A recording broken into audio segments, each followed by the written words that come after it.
बिस्मिल्लाहिर्रहमानिर्रहीम। अस्सलाम वालेकुम डियर स्टूडेंट्स, कैसे हैं आप? उम्मीद है कि आप सब खैर खैरियत से होंगे। बेटा, जैसे कि chapter number 2 vectors and equilibrium की डिस्कशन लास्ट लेक्चर में स्टार्ट हुई थी, जिसमें हमने वेक्टर के बारे में बेसिक्स पढ़ी, ठीक है, और उसके अलावा कार्टेशियन कोऑर्डिनेट्स के बारे में डिस्कस किया, वेक्टर की रिप्रेजेंटेशन के बारे में डिस्कस किया। तो आज भी हमारा वेक्टर्स के हवाले से एक बेसिक लेक्चर ही है, जिसमें हम आज टाइप्स ऑफ वेक्टर्स को डिस्कस करेंगे कि वेक्टर्स की टाइप्स कितनी होती हैं। मतलब जो वेक्टर्स हम डिस्कस करेंगे इस चैप्टर में थ्रू आउट, तो उसमें वेक्टर्स को हम किन किन फॉर्म में डिस्कस करेंगे, ठीक है जी। तो वेक्टर की टाइप्स के बारे में बेटा सबसे पहले बात करते हैं रिजल्टेंट वेक्टर के बारे में। ये रिजल्टेंट का वर्ड हमें क्या बताता है कि देखें, आप 2, 3, 4, 5 जितने वेक्टर्स हैं उनको अगर आप ऐड करें या सब्ट्रैक्ट करें या मल्टीप्लाई करें, तो बेटा उनका जो एक रिजल्ट आएगा, फाइनल रिजल्ट, तो वो रिजल्टेंट होगा हमारे पास, ठीक है जी। तो यहां पर इसको हम डिफाइन करते हैं कि it is a single vector. ये वो सिंगल वेक्टर है that has the same effect of all the vectors to be added, कि जितने भी वेक्टर्स को आप ऐड करते हैं उन सब का एक कंबाइंड इफेक्ट जो आएगा, उस चीज को हम क्या कहेंगे, उसको हम रिजल्टेंट वेक्टर कहेंगे।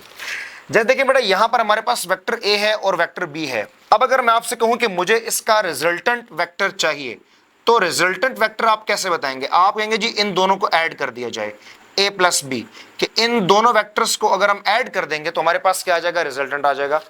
और अब ये a वेक्टर है और ये b वेक्टर है। अब मैंने जब इसको रिजल्टेंट निकाला तो बेटा ये चीज मेरे पास क्या है, ये मेरे पास रिजल्टेंट है, और ये किसके बराबर है, ये a प्लस बी के बराबर है। मतलब क्या है इसका, कि अगर हम वेक्टर a और वेक्टर b इन दोनों को ऐड कर लें तो इनका जो रिजल्टेंट इफेक्टिव कंपोनेंट आएगा वो ये इसका रिजल्टेंट होगा, ठीक है। इस तरह माइनस में भी, बाकी भी, मतलब जब भी आप 2-3 वेक्टर्स का एक कंबाइंड इफेक्ट देखें तो उस चीज को हम कहते हैं रिजल्टेंट वेक्टर, ठीक है बेटा। इसके बाद नल वेक्टर की तरफ आते हैं, लेकिन उससे पहले हम नेगेटिव ऑफ वेक्टर की जरा बात कर लेते हैं। बेटा जब हम बात करते हैं नेगेटिव साइन की, तो नेगेटिव बेसिकली डायरेक्शन को रिप्रेजेंट कर रहा होता है। नेगेटिव जहां पर भी होगा वो डायरेक्शन को रिप्रेजेंट करेगा। तो अब नेगेटिव ऑफ वेक्टर क्या है कि एक वेक्टर की डायरेक्शन ऑपोजिट हो जाएगी नेगेटिव लाने से, ठीक है। जिस तरह आप देखिए यहां पर नेगेटिव वेक्टर क्या है, it is a vector of same magnitude, उसका मैग्नीट्यूड सेम है, एक ही जितना मैग्नीट्यूड होना चाहिए, लेकिन अब उसकी डायरेक्शन क्या हो जाएगी, डायरेक्शन उसकी ऑपोजिट हो जाएगी। जिस तरह अगर आप यहां पर देखें तो ये बेटा वेक्टर ए है, ठीक है जी, वेक्टर ए। अब बेटा जो नीचे मैंने वेक्टर ड्रॉ किया इसका मैग्नीट्यूड एग्जैक्टली सेम है, लेकिन इसकी डायरेक्शन ऑपोजिट है, तो फिर ये क्या हो जाएगा, ये हमारे पास हो जाएगा माइनस ए। इसको हम कहते हैं नेगेटिव ऑफ वेक्टर ए। तो यहां पर क्या हुआ, यहां पर उसके मैग्नीट्यूड पर फर्क नहीं पड़ा, फर्क किस चीज पर पड़ा, सिर्फ उसकी डायरेक्शन पर फर्क पड़ा, ठीक है जी। तो ये चीज हमें यहां से पता चली कि भाई नेगेटिव का मतलब क्या होगा कि उसमें डायरेक्शन बेसिकली ऑपोजिट हो जाएगी। इसके बाद बेटा हम आते हैं नल या जीरो वेक्टर। बेटा जिस तरह जीरो का मतलब होता है कोई भी चीज नहीं, और नल भी जीरो ही होता है, ठीक है। तो इसका मतलब है कि ऐसा वेक्टर कि जिसका मैग्नीट्यूड क्या होगा बेटा, जीरो, मतलब उसका कोई मैग्नीट्यूड नहीं है, ठीक है। अब ये हासिल कैसे होगा, नल वेक्टर, ठीक है जी, भाई डायरेक्ट मतलब उसका मैग्नीट्यूड कोई नहीं है, तो ये कैसे बनेगा? बेटा अगर आपके पास एक वेक्टर ए है, ठीक है, ए वेक्टर आपके पास है, और दूसरा आपके पास है जी माइनस ए, मतलब सेम मैग्नीट्यूड का है लेकिन उसकी डायरेक्शन ऑपोजिट है। अब जब आप इन दोनों को ऐड करेंगे, जब इन दोनों वेक्टर्स को आप ऐड करेंगे तो आप देखें कि रिजल्टेंट वेक्टर क्या बनेगा। रिजल्टेंट वेक्टर हमारे पास क्या बनेगा, देखें आप वेक्टर ए में क्या प्लस कर रहे हैं, उसी का नेगेटिव वेक्टर जो है उसमें ऐड कर रहे हैं, तो बेटा रिजल्टेंट क्या आएगा, रिजल्टेंट जीरो आएगा। लेकिन ये एक वेक्टर क्वांटिटी होगी, दैट्स वाई इसको हम नल वेक्टर का नाम देंगे कि भाई ये वेक्टर है लेकिन इसकी डायरेक्शन इसका जो मैग्नीट्यूड है वो क्या है, वो जीरो है। अब ये आपको मिलता कैसे, अगर हम किसी ओरिजिन पॉइंट की बात करें तो बेटा ओरिजिन पॉइंट पर दोनों कोऑर्डिनेट्स आपके 0, 0 होते हैं, तो रिजल्टेंट हमारे पास क्या बनेगा, जीरो बनेगा। लेकिन अब उसकी डायरेक्शन की बात अगर करें तो बेटा इसकी डायरेक्शन होती है आर्बिट्रेरी, मतलब आपकी अपनी चॉइस है, किसी भी तरफ उस डायरेक्शन हो सकती है, रैंडम डायरेक्शन उसकी हो सकती है, ठीक है। तो इस तरह जब भी हमारे पास कोई चीज जीरो है, जिस तरह अगर आप एक्सेलरेशन की बात करते हैं तो बेटा एक्सेलरेशन क्या है, एक वेक्टर क्वांटिटी है, लेकिन अगर कोई बॉडी यूनिफॉर्म स्पीड से मूव कर रही है, तो यूनिफॉर्म स्पीड से अगर मूव कर रही है तो डेल वी किसके बराबर होगा, जीरो के बराबर। तो फिर उस बॉडी का जो एक्सेलरेशन है वो आपको नल वेक्टर प्रोवाइड करेगा, ठीक है, क्योंकि उसकी डायरेक्शन आर्बिट्रेरी किसी भी तरफ हो सकती है। तो बेटा ये तुम्हारे पास था जीरो या नल वेक्टर, ठीक है, इसके बारे में उसके बाद नेगेटिव वेक्टर पढ़ा। फिर बेटा परपेंडिकुलर वेक्टर, तो ये नाम से जाहिर है कि परपेंडिकुलर होंगे। अब ये क्या होगा कि जिन वेक्टर्स में एंगल 90 का बनेगा, जैसे देखें यहां पर अगर एक वेक्टर है ए वेक्टर, ठीक है, और दूसरा वेक्टर हमारे पास है बी वेक्टर। अब बेटा ये दोनों वेक्टर हैं, ये दोनों परपेंडिकुलर हैं। क्यों? इन दोनों में एंगल कितना बन रहा है? 90 डिग्री का। तो ऐसे वेक्टर्स के जिनमें एंगल 90 डिग्री का बनेगा वो सारे के सारे क्या होंगे? वो परपेंडिकुलर वेक्टर्स होंगे। ठीक है जी। अच्छा बेटा उसके बाद आते हैं इक्वल वेक्टर्स की तरफ। तो जब हम इक्वल वेक्टर्स की बात करते हैं तो बेटा इक्वल का जो लफ्ज है ये दो चीजों पे इंप्लीमेंट होगा। एक तो उसमें मैग्नीट्यूड सेम होगा, जितनी मैग्नीट्यूड ए वेक्टर की है उतनी बी वेक्टर की भी होनी चाहिए। ठीक है, और दूसरी बात है कि उनका डायरेक्शन भी सेम होना चाहिए, कि भाई वेक्टर का मैग्नीट्यूड भी सेम है और उसकी डायरेक्शन भी सेम है। तो ये क्या बनेगा? ये बनेंगे इक्वल वेक्टर्स। ठीक है, जिस तरह आप यहां पर देखिए बेटा ए बी और सी ये सारे के सारे क्या है? इक्वल वेक्टर्स हैं। क्यों? इन तीनों की डायरेक्शन भी सेम है और इनका मैग्नीट्यूड भी सेम है। ये दोनों चीजें हैं। लेकिन यहां पर एक बड़े काम की बात है कि भाई इररिस्पेक्टिव ऑफ स्टार्टिंग पोजीशन, मतलब स्टार्टिंग पोजीशन मैटर नहीं करती यहां पे। आप देखें कि ए वेक्टर यहां से स्टार्ट हो रहा है, चले बी तो उसके साथ ही एक जगह से स्टार्ट हो रहा है, लेकिन सी वेक्टर तो कहीं और से स्टार्ट हो रहा है, इसका स्टार्टिंग पॉइंट तो कहीं और है। लेकिन इक्वल वेक्टर्स के लिए जो कंडीशन है वो क्या है? कि सिर्फ उसका मैग्नीट्यूड सेम हो और उसकी डायरेक्शन सेम हो। तो ए वेक्टर की और सी वेक्टर का, इन दोनों की डायरेक्शन भी और इनका मैग्नीट्यूड दोनों क्या है? वो सेम है। तो ये इक्वल वेक्टर्स हैं। तो यहां से एक बात सीखने को मिली कि भाई इक्वल वेक्टर्स में आपका स्टार्टिंग पॉइंट कोई मायने नहीं रखता। स्टार्टिंग पॉइंट बेशक जहां से मर्जी हो, बस दो चीजें उसने फुलफिल करनी है कि मैग्नीट्यूड सेम होना चाहिए और उसके अलावा उसकी डायरेक्शन क्या होनी चाहिए? ये सेम होनी चाहिए। ठीक है बेटा। अब आते हैं पैरेलल वेक्टर्स की तरफ। तो जब हम पैरेलल वेक्टर्स की तरफ बात करते हैं तो बेटा यहां पर ऐसे वेक्टर्स के जिनमें एंगल कितना बनेगा? 0 डिग्री। उन दो वेक्टर्स में एंगल कितना होगा? 0 डिग्री। ठीक है जी। तो इनको हम क्या कहेंगे? इनको हम पैरेलल वेक्टर्स कहेंगे। वेक्टर्स हैविंग सेम डायरेक्शन, कि उनकी डायरेक्शन सेम होनी चाहिए, वो एक ही तरफ डायरेक्ट हो, तो इन वेक्टर्स को हम क्या कहेंगे? इनको हम कहते हैं पैरेलल वेक्टर्स। जिस तरह यहां पर आप देखें कि ए बी और सी, बेटा इन सब का मैग्नीट्यूड तो फर्क है, मैग्नीट्यूड सबका डिफरेंट है, लेकिन सबकी डायरेक्शन एक तरफ है। जब सबकी डायरेक्शन एक तरफ है तो फिर इनमें बनने वाला एंगल कितना होगा? That would be 0 degree. और जब वेक्टर्स में 0 डिग्री का एंगल बनेगा तो ये क्या होंगे? ये पैरेलल वेक्टर्स कहलाते हैं। अच्छा, अब इसमें एक बात रखनी है कि ये दोनों जो है ना, मतलब जो पैरेलल वेक्टर्स हैं, ये दो चीजें मैग्नीट्यूड और स्टार्टिंग पॉइंट पे डिपेंड नहीं करते। अब जिस तरह आप यहां पे देखें तो बी वेक्टर का मैग्नीट्यूड कम है, ए वेक्टर का मैग्नीट्यूड ज्यादा है, लेकिन यहां पर बात क्या है कि इनकी डायरेक्शन एक तरफ है। तो जब डायरेक्शन एक तरफ है तो एंगल कितना बनेगा? 0 डिग्री। और ये वेक्टर्स कौन से होंगे? ये पैरेलल वेक्टर्स होंगे। ठीक है बेटा, तो ये चीज आपने याद रखनी। अब यहां पर देखें इन सबके स्टार्टिंग पॉइंट भी डिफरेंट है, सबका मैग्नीट्यूड भी डिफरेंट है, but still these all are parallel vectors. The reason is इनका एंगल कितना है? 0 डिग्री। ठीक है बेटा। अब इसके बाद आते हैं नेक्स्ट एंटी पैरेलल वेक्टर्स की तरफ। तो एंटी पैरेलल जैसे नाम से जाहिर है कि अब इनमें एंगल कितना बनेगा? इनमें एंगल बनेगा 180 डिग्री। ठीक है बेटा, कि इनमें एंगल कितना होगा? 180 डिग्री। तो 180 डिग्री में क्या होगा? डायरेक्शन इनकी ऑपोजिट हो जाएगी। तो ये ऐसे वेक्टर्स हैं कि जिनमें डायरेक्शन क्या है? वो आपके पास ऑपोजिट है। अब देखें कि ए वेक्टर और बी वेक्टर, इन दोनों का भले मैग्नीट्यूड सेम है लेकिन डायरेक्शन क्या है? ऑपोजिट है। जब डायरेक्शन ऑपोजिट है तो ये कौन से वेक्टर्स होंगे? ये एंटी पैरेलल वेक्टर्स होंगे। अब यहां पर भी एक चीज याद रखें कि ये मैग्नीट्यूड पर डिपेंड नहीं करते और स्टार्टिंग पॉइंट पर डिपेंड नहीं करते। इनकी भी वही वाली कंडीशन है कि अब देखें ये सी वेक्टर जो है तो बी और सी के मैग्नीट्यूड में तो फर्क आ रहा है। ठीक है, स्टार्टिंग पॉइंट भी इनका डिफरेंट है, लेकिन यहां पर आप देखें कि इनके जो डायरेक्शन है वो क्या है? वो ऑपोजिट है।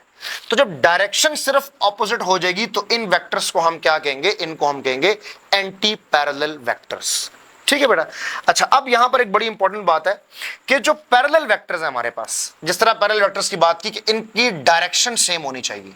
ठीक है जी। तो पैरेलल वेक्टर्स मे और मे नॉट, ये हो भी सकते हैं और हो भी नहीं सकते। क्या? Equal vectors. कि पैरेलल वेक्टर्स जो हमारे पास हैं वो इक्वल वेक्टर हो भी सकते हैं और नहीं भी हो सकते। आप देखें इक्वल वेक्टर्स की कंडीशन में बात करते हैं बेटा, उसमें है सेम मैग्नीट्यूड और सेम डायरेक्शन, जबकि पैरेलल वेक्टर्स में क्या होगा? Same direction. तो अगर वेक्टर्स की सेम डायरेक्शन है पैरेलल वेक्टर्स की, ठीक है। और अगर पैरेलल वेक्टर्स में मैग्नीट्यूड भी सेम हो जाएगा तो फिर वो क्या होंगे, वो इक्वल वेक्टर्स होंगे। तो ये वाली कंडीशन आई कि मे बी इक्वल वेक्टर्स। लेकिन अगर पैरेलल वेक्टर्स की जो मैग्नीट्यूड है वो सेम नहीं है तो फिर वो क्या होंगे, वो हमारे पास मतलब इक्वल वेक्टर्स नहीं होंगे। तो पैरेलल वेक्टर्स में और may not be equal vectors. लेकिन एक बात आपने याद रखनी है कि जो इक्वल वेक्टर्स हैं, अगर कोई दो वेक्टर इक्वल वेक्टर की कंडीशन को फुलफिल कर रहा है तो बेटा वो लाजमी बात है कि वो पैरेलल होंगे। क्यों? कि जब इक्वल वेक्टर्स की बात करते हैं तो बेटा इनमें डायरेक्शन सेम है, और पैरेलल वेक्टर्स की एक ही कंडीशन है कि इनकी डायरेक्शन सेम होगी। तो फिर इक्वल वेक्टर्स जो भी हैं वो सारे के सारे क्या होंगे, वो पैरेलल वेक्टर्स होंगे। ठीक है, तो एक बात थी। अब बेटा नेक्स्ट बात करते हैं पोजीशन वेक्टर की। तो पोजीशन क्या है कि आप किसी भी चीज की या किसी पॉइंट की पोजीशन के बारे में बता रहे हो। जिस तरह यहां पर मैंने एक्सेस ड्रॉ किए, एक्स और वाई, और मैं इस पी पॉइंट को ड्रॉ करना चाह रहा हूं। पी पॉइंट को बेटा मैं ओरिजिन से देखना चाह रहा हूं, तो मैं ओरिजिन से एक वेक्टर ड्रॉ करूंगा जो मुझे इस पॉइंट की लोकेशन बताएगा। और ये एक्स और वाई जो है ये उस पॉइंट के क्या है, कोऑर्डिनेट्स हैं। कि भाई मुझे एक्स एक्सिस के अलोंग कितना मूव करना पड़ेगा और वाई के अलोंग मुझे कितना मूव करना पड़ेगा। तो जो पोजीशन वेक्टर ये क्या है, represent the position of a point, ठीक है, विद रिस्पेक्ट टू ओरिजिन। बेटा ओरिजिन के लिहाज से वो आपको क्या बताएगा, पोजीशन बताएगा किसी भी कोऑर्डिनेट सिस्टम में। ये कोऑर्डिनेट सिस्टम आपका 2 डायमेंशनल भी हो सकता है और 3 डायमेंशनल भी हो सकता है। अगर 2 डायमेंशनल होगा तो आपको 2 कोऑर्डिनेट्स देगा, और अगर 3 डायमेंशनल होगा तो फिर आपको 3 कोऑर्डिनेट्स यहां पर जरूरत पड़ेंगे। अच्छा, तो बेटा ये तो बात हुई पोजीशन वेक्टर के बारे में। अब जरा बात करते हैं दो मजीद वेक्टर हैं, ज्योमेट्रिक वेक्टर्स और अलजेब्रिक वेक्टर्स। ठीक है, तो अगर आप किसी वेक्टर को रेफरेंस पॉइंट, जिस तरह यहां पर ओरिजिन हमारा एक रेफरेंस पॉइंट है, अगर इससे हम ड्रॉ करते हैं वेक्टर्स को, ठीक है, तो ये हमारा क्या होगा कि हमने किसी एक्सिस के रेफरेंस पॉइंट से उन वेक्टर को ड्रॉ किया है। तो ऐसे वेक्टर्स क्या कहलाते हैं, इनको हम कहते हैं algebraic vectors, vectors drawn in coordinate system. लेकिन सम टाइम हम एक्सिस की हेल्प नहीं लेते, हम वेक्टर को एज इट इज बस रैंडमली कहीं पर ड्रॉ कर देते हैं, तो उन वेक्टर्स को हम कहते हैं ज्योमेट्रिक वेक्टर्स। तो विदाउट रेफरेंस टू कोऑर्डिनेट्स अगर हम ड्रॉ करेंगे तो वो क्या है, वो ज्योमेट्रिक वेक्टर्स हैं। और अगर उनको कोऑर्डिनेट सिस्टम में ड्रॉ किया जाएगा तो फिर वो कौन से हैं, वो हमारे पास है अलजेब्रिक वेक्टर्स। ठीक है बेटा, तो मेरा ख्याल है कि यहां से आपको पोजीशन वेक्टर, ज्योमेट्रिक वेक्टर्स और अलजेब्रिक वेक्टर्स भी क्लियर हो गए हैं। अब बेटा बड़ा एक इंपॉर्टेंट हमारे पास वेक्टर आता है जिसको हम कहते हैं यूनिट वेक्टर। ठीक है, यूनिट जैसे नाम से जाहिर है 1, तो इसका मैग्नीट्यूड क्या होगा, 1। ठीक है, इट हैज 1 मैग्नीट्यूड। ऐसा वेक्टर जिसका मैग्नीट्यूड क्या है, 1, and it shows the specific direction. ये बेटा किसी डायरेक्शन को शो करता है। अब इसको जरा समझें कि यूनिट वेक्टर इस्तेमाल किसके लिए होता है। तो बेटा अगर हम किसी वेक्टर की बात करते हैं, जैसे मैं कहता हूं जी ये मेरे पास एक वेक्टर है, तो बेटा मुझे ना इसमें 2 चीजें चाहिए। वेक्टर को रिप्रेजेंट करने के लिए एक तो मुझे उसका मैग्नीट्यूड चाहिए और प्लस मुझे उसके साथ डायरेक्शन चाहिए। तो बेटा अगर मैं ये लिखूं कि ये मेरे पास क्या है, एक वेक्टर का मैग्नीट्यूड है, ठीक है, सिंपल, उसके ऊपर कोई बार नहीं है, तो ये उसका मैग्नीट्यूड है। अब मुझे इसके साथ इसकी डायरेक्शन भी चाहिए होगी। तो अगर मैं इसके साथ ए कैप जो कि यूनिट वेक्टर है अगर ये लगा दूं तो ये मुझे क्या बताएगा, ये मुझे वेक्टर की डायरेक्शन के बारे में बताएगा। तो वेक्टर 2 चीजों का मजमुआ है, एक क्या है जी उसका मैग्नीट्यूड और एक क्या है उसकी डायरेक्शन। ठीक है, तो यहां से अब मैं यूनिट वेक्टर को डिफाइन करता हूं कि यूनिट वेक्टर जो है ना बेटा ये किसी भी वेक्टर की डायरेक्शन को रिप्रेजेंट करने के लिए इस्तेमाल होता है। कि आप मैग्नीट्यूड के साथ इसको मल्टीप्लाई करें तो ये आपको क्या बताएगा, उसकी डायरेक्शन के बारे में आपको इंफॉर्मेशन देगा। ठीक है, तो बेटा यूनिट वेक्टर में अब देखें इसका मैग्नीट्यूड 1 है और ये किसी डायरेक्शन को रिप्रेजेंट करने के लिए इस्तेमाल होता है। जिस तरह मैंने बात की कि वेक्टर में ना मैग्नीट्यूड भी है तो डायरेक्शन भी है। तो मैग्नीट्यूड तो उसका मैग्नीट्यूड है, लेकिन जो डायरेक्शन होगा वो क्या होगा, वो आपका यूनिट वेक्टर होगा। ठीक है, ये बात आपने याद रखनी है। अब इसको हम फाइंड कैसे कर सकते हैं, it is obtained by dividing the vector. हम वेक्टर को अगर उसके मैग्नीट्यूड पे डिवाइड कर दें, आप इसी फार्मूले में देखिए बेटा कि अगर हमें इसकी वैल्यू निकालनी है तो इसको यहां ला क्या करेंगे, डिवाइड कर देंगे। ये मल्टीप्लाई हो रहा है तो यहां क्या हो जाएगा, डिवाइड हो जाएगा। तो हमारे पास जो यूनिट वेक्टर है वो क्या है कि vector divide by its magnitude. यहां पर देखें कि वेक्टर को अगर हम उसके मैग्नीट्यूड पे डिवाइड कर दें तो पीछे क्या बचेगा, ये हमारे पास यूनिट वेक्टर बन जाएगा।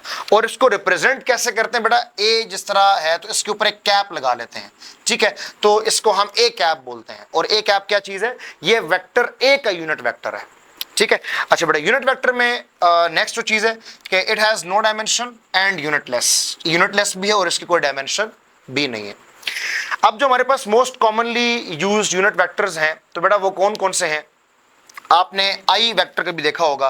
तो बेटा ये किसके अलोंग होता है, unit vector along x axis, कि जब हम वेक्टर को एक्सप्लेन कर रहे होते हैं तो हम ये कहते हैं कि उसका एक्स एक्सिस के अलोंग कितना कंपोनेंट है, तो मैग्नीट्यूड लेते हैं और फिर उसके साथ आई कैप लगा लेते हैं, जो कि इस बात को बता रहा होता है कि भाई इसका ये कंपोनेंट एक्स एक्सिस के अलोंग है, ठीक है।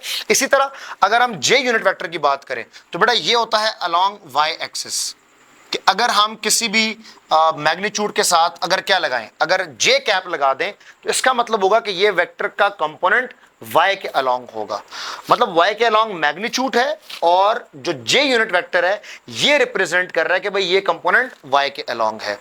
इसी तरह जो k कैप है वो किसके अकॉर्डिंग है, वो हमारे पास है जी z एक्सिस के अकॉर्डिंग, ठीक है जी। तो ये हमारे पास क्या है, अब अगर आप देखें तो अगर आपको लेट्स सपोज मैं एक वेक्टर यहां पे लिखता हूं और उसको जरा एक्सप्लेन करते हैं। बेटा लेट्स सपोज यहां पर एक वेक्टर लिखते हैं कि हमारे पास एक ए वेक्टर है और उसकी वैल्यूज कुछ इस तरह से हैं, 2i प्लस 2j प्लस के, ये एक वेक्टर मैंने लिखा। अब सर इस पर आप गौर करें, ये i j और k ये क्या रिप्रेजेंट कर रहे हैं, ये इसके कंपोनेंट्स रिप्रेजेंट कर रहे हैं along x axis, y axis, z axis. तो मुझे यहां से कंफर्म हो रहा है कि भाई इस वेक्टर का अगर मैं एक्स कंपोनेंट देखना चाहूंगा तो वो 2 यूनिट है, अगर मैं वाई के अलोंग इसका कंपोनेंट देखना चाहूंगा तो वो भी 2 यूनिट है, अगर जेड एक्सिस के अलोंग में यूनिट देखना चाहूंगा तो वो 1 यूनिट है, क्योंकि यहां पर कोई वैल्यू नहीं है, सिर्फ के है तो वो 1 होगा, ठीक है। तो अब इस तरह से यहां पर जेड एक्सिस के अलोंग, वाई एक्सिस के अलोंग और एक्सिस के अलोंग आई जे और के ये हमारे पास यूनिट वेक्टर हैं जो कि इस्तेमाल होते हैं। बेटा इसके अलावा एक आर यूनिट वेक्टर भी इस्तेमाल होता है और ये अलोंग होता है जी पोजीशन वेक्टर।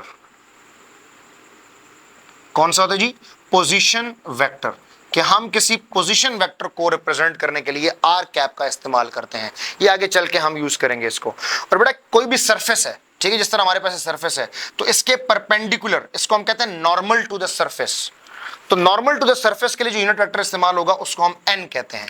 तो ये किसके लिए इस्तेमाल होता है, नॉर्मल, किसी भी सरफेस के नॉर्मल उसके परपेंडिकुलर अगर आप, तो ये कौन सा होगा जी, ये सरफेस के परपेंडिकुलर होगा। तो अगर हम सरफेस के परपेंडिकुलर की बात करते हैं तो फिर वो कौन सा वेक्टर होगा, वो एन कैप होगा, ठीक है जी, नॉर्मल इसको यूनिट वेक्टर कहते हैं। अब जो ये वेक्टर है बेटा इसका ना यूनिट वेक्टर जरा फाइंड करते हैं। तो पहले तो हम देखते हैं कि यूनिट वेक्टर का फार्मूला क्या है, A cap that is equal to vector divide by its magnitude. तो सबसे पहले तो इस वेक्टर का मैग्नीट्यूड फाइंड करेंगे। बेटा मैग्नीट्यूड फाइंड करने का जो हमारे पास तरीका है वो पाइथागोरस थ्योरम वाला फार्मूला हम यूज करते हैं, या रिजल्टेंट का फार्मूला। वो किसके बराबर है जी, यहां पर देखें इसके जो कंपोनेंट्स हैं 2 का स्क्वायर प्लस 2 का स्क्वायर प्लस 1 का स्क्वायर। तो बेटा जब इन सब को मैं सॉल्व करता हूं तो आप देखें 2 का स्क्वायर 4 प्लस 4 प्लस 1 9, ये आ जाएगा 9, तो इसका रिजल्ट क्या आएगा 3। इसका मतलब है कि ये जो वेक्टर मैंने लिखा है इसका मैग्नीट्यूड कितना आ रहा है, 3 आ रहा है। तो अगर मैं इसी वेक्टर को इसके मैग्नीट्यूड पे डिवाइड कर दूं तो ये मेरे पास क्या बन जाएगा, ये मेरे पास बन जाएगा ए कैप। ये किसके बराबर है कि vector divided by its magnitude, ठीक है। आप देखें जरा बेटा कि वेक्टर मैं लिखता हूं तो यहां पर क्या आ जाएगा 2i प्लस 2j प्लस के कैप डिवाइडेड बाय 3, इसको मैंने 3 पे डिवाइड कर दिया, ठीक है जी। अब ये क्या बन गया, ये यूनिट वेक्टर बन गया। तो इसको जरा लिख लेते हैं बेटा, ये आ जाएगा 2/3i plus 2/3j plus 1/3k। तो ये हमारे पास एक यूनिट वेक्टर जो है वो बन जाएगा, ठीक है बेटा। अब आप ये देखें कि हमने ये बात की कि भाई यूनिट वेक्टर का जो मैग्नीट्यूड है ना वो किसके बराबर है, वो 1 के बराबर है। तो ये तुम्हारे पास इस वेक्टर का यूनिट वेक्टर आया। अगर हम इसका रिजल्टेंट फाइंड करेंगे, अगर हम इसका रिजल्टेंट फाइंड करेंगे तो वो क्या होगा, वो हमारे पास बेसिकली 1 के बराबर आएगा। तो बेटा किसी भी वेक्टर को चेक करने के लिए कि आया ये यूनिट वेक्टर है या नहीं है, हम क्या करेंगे, हम उस वेक्टर का मैग्नीट्यूड फाइंड कर लेते हैं। तो उस वेक्टर का मैग्नीट्यूड क्या आएगा, वो 1 के बराबर आएगा। तो बेटा इस वेक्टर का मैग्नीट्यूड अगर हम फाइंड करेंगे तो वो किसके बराबर आएगा, अंडर रूट 2 डिवाइड बाय 3 का स्क्वायर प्लस 2 डिवाइड बाय 3 का स्क्वायर प्लस 1 डिवाइड बाय 3 का स्क्वायर। तो बेटा ये अगर आप सॉल्व कर लें कैलकुलेटर से तो इसका रिजल्ट जो है ना वो 1 के बराबर ही आएगा। और 1 के बराबर आएगा तो इसका मतलब है कि ये बात क्लियर हो गई कि ये क्या था, ये था हमारे पास यूनिट वेक्टर। ठीक है बेटा, पेपर में वो आपसे इस तरह के वेक्टर्स पूछ सकता है कि आया ये यूनिट वेक्टर्स हैं या नहीं है। तो बेटा उनको आपने इस तरह से सॉल्व करना है। ठीक है जी, कैलकुलेटर अगर आपके पास हो तो बड़ी आसानी से आप इसको सॉल्व कर सकते हैं, कोई मुश्किल चीज नहीं है। तो आपने उस वेक्टर को चेक करना है कि आया उस वेक्टर का रिजल्टेंट 1 के बराबर आ रहा है। अगर उसका रिजल्टेंट 1 आएगा तो फिर वो क्या होगा, वो यूनिट वेक्टर होगा। लेकिन अगर उसका रिजल्टेंट 1 नहीं आ रहा तो फिर वो यूनिट वेक्टर नहीं होगा। ठीक है, आई होप सो बेटा कि आपको वेक्टर्स के टाइप्स के बारे में चीजें सारी क्लियर हो गई होंगी। जिस तरह आप देखें यहां पर हमने resultant vector, null vector, negative vector, इन तमाम वेक्टर्स को जो है वो डिस्कस किया। और आखिर में बेटा यूनिट वेक्टर आपका बड़ा इंपॉर्टेंट है, इसको नोट कर लीजिएगा और उसकी कुछ एग्जांपल्स आप खुद से भी सॉल्व कर लीजिएगा।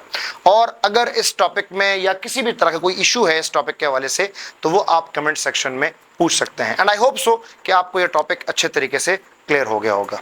Thank you.